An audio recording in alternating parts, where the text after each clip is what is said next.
Hello and welcome to France 24's weekly music show. I'm Audrey Hash and my guest this week fell in love with classical music after going to see Walt Disney's Fantasia. As a result, he swapped bedtime stories from some time to compose music in his head.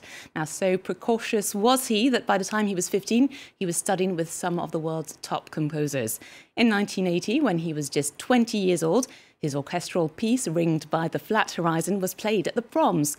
Fast forward to 2020, and the man who has in many ways been compared to a 20th century Mozart is dropping his hat in Paris this month for a series of concerts. George Benjamin, thank you so much for joining us here on the show today. Pleasure. Can you tell us a little bit about why you're here in Paris? Yes, Radio France has asked me to be the composer of this year's Présences Festival, which will take place over a fortnight here in Paris. And it's a series of 15 concerts of all of contemporary music, in part chosen by me with quite a few of my own works, but many other composers as well. Some fantastic orchestras, ensembles, soloists and singers are participating. I myself am conducting two big concerts with the radio's own orchestras, the Orchestre National and the Orchestre Philharmonique. And it's quite a big thing for me. Yeah, it's a big thing. I was 60 years old 2 days ago, and it's like the biggest birthday present I could ever imagine. It sounds amazing. And two of your two bodies of your work, Written on Skin and also Lessons in Love and Violence, are dominant in this this festival. What can you tell us a bit why they were chosen in particular? I've become an opera composer in the last 15 years, and I've written 3 operas with the British playwright Martin Crimp. And they're very, very important. They're my biggest pieces by far. And so it's particularly exciting that 2 of them are going to be played in this festival.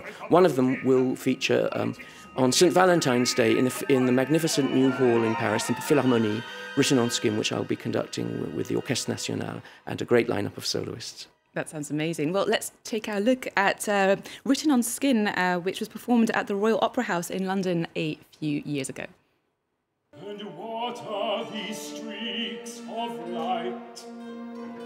A night yes, I see it. To dust. Now show me paradise. I see it. Now show me paradise. I said, now show me. Well, a glimpse of what you can see by George Benjamin this month in Paris. I'd like to talk about your relationship with France. You came here when you were 15 years old. You travelled back and forth between the UK. What was that like? Especially as I can imagine you didn't necessarily have, fluent French at the time.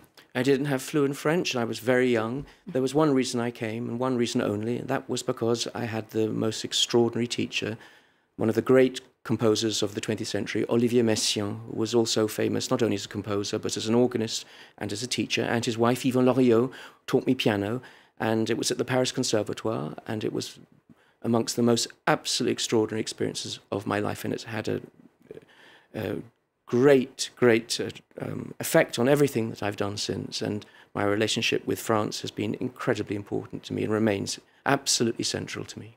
And how did that come about? Because as a 15-year-old in the UK, who heard about who first? Well, I had a marvellous British musical teacher called Peter Gellhorn who knew Messiaen, and he wrote to him on my behalf. And he took me over to Paris in April 1976, I remember the day very, very clearly, and introduced me to him. And from the very first moment, we clicked.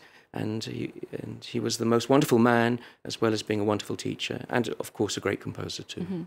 At the time, Britain had recently joined the European Union, and I know that a lot of musicians across all spectrums are very concerned about Brexit and the impact that's going to have on the music industry as a whole, including touring in particular. What's your take on this situation? Well, we wait to see what the effect will be on touring and of sharing music across our borders, something which is such a beautiful phenomenon, and I desperately hope it's not affected. Like most people, creative people who work in the arts, we were vehemently against Brexit and very sad when the vote happened. And of course, we're very, very worried. But at the same time, we have to accept it now and do the very, very best we can, maybe even work even harder on making borders irrelevant in the field of art so that we can share our music and with those from all the other countries we love in Europe. Your music as a whole, I've listened to just piano alone or orchestra, so the themes are quite interesting to come up, and it's not necessarily comfortable. It's something that makes you question a lot of things. And I was picking up some of the themes that you've touched on. There's been sex, cannibalism, suicide, murder. What kind of stories do you come up with when you're being inspired to compose? Well, when opera, ever since it was invented, deals with important, profound things within us.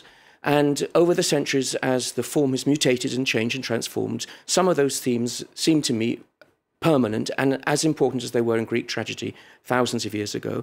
And they are probably love, sex, power, jealousy, these standard but incredibly deep things within the human being. And therefore, not wanting to be bored while I'm writing an opera, I wanted to deal with something which had real drama and tension and intensity in. And fortunately, my collaborator, Martin Krimp, has given me texts which are very demanding, very inspiring, and yes, rather hard to face, and not easy for me to face while I'm composing them also. And you've been very also open about having writer's block or composer's block. What advice would you give anyone who's trying to overcome this?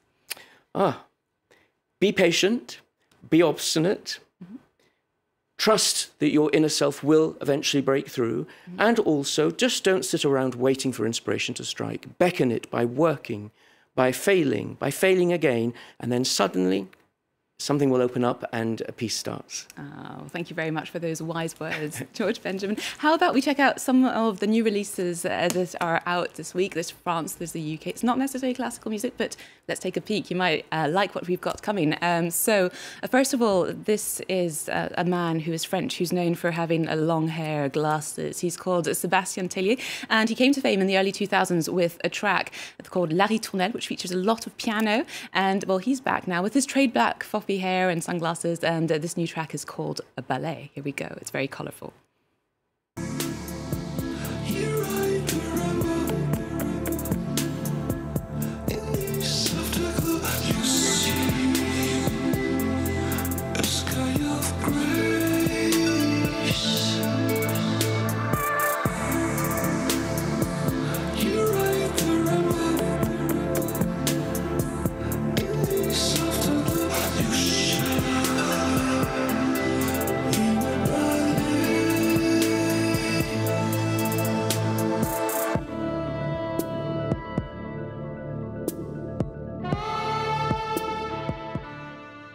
Sébastien Tellier there. Now, not much piano on this track, but his trademark 70s sexy undertones are there. George, any current musicians that you would recommend in your field of expertise? Yes. There are a lot of young composers featured in this Présences Festival here in Paris in the next couple of weeks. Men and women, and there's about 25 world premieres, and I know many of the composers involved. And there's some huge talents there. Also, as it's fresh in my mind, in London, 2 days before Brexit, I heard the Orchestre National de Lille perform in London, and there's a young French conductor called Alexandre Bloch, who incidentally conducted the French premiere of my latest opera last year in Lyon, who is an absolute phenomenon and for whom I expect a great future. So with all this time spent on operas and classical music, do you ever have time or interest in other styles at all, or...? You know, when I'm composing, I actually don't even listen to classical music at all. I read huge amounts of books, particularly novels, but many other sorts. When I'm writing, I just want the own, you know, you hear your music in your head, and the less music there is outside, the easier it is to write. Well, I'm going to suggest we check out another artist. He's from Australia. He's got long floppy hair as well and a beard. And it's TAME IMPALA with Kevin Parker, who composes everything, all the parts in his band. And they've got a new album coming out called The Slow Rush.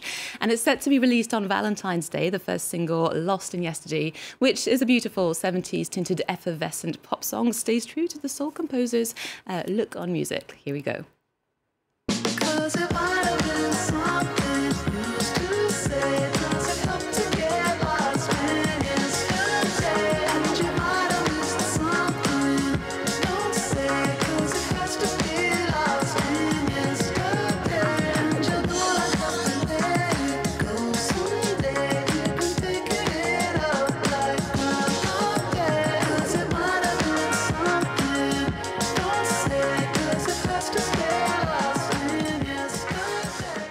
Now, at this time, TAME IMPALA have only announced tour dates for Australia, New Zealand, North America and Mexico. Let's hope they'll add more continents soon. George Benjamin, thank you so much for taking the time to come and see us here at France 24. Now, remember, if you wanted to go and check out part of Radio France's 30th edition of the Présences Festival, it's on from the 7th until the 16th of February. Definitely go for it. France 24's news is coming up in just a few minutes. Remember, you can check out all our culture news on our website, france24.com. And don't forget to follow us on Facebook, Twitter and Instagram. Now, let's wrap up the show with an American punk band who've been going strong since 1986. Green Day are back this week with a new album called Father of All Mother Beeps. Yes, I can't say that on air. Here's the first single, Oh Yeah, which has a wee sample of Joan Jett's cover of Gary Glitter's hit, Do You Want to Touch Me?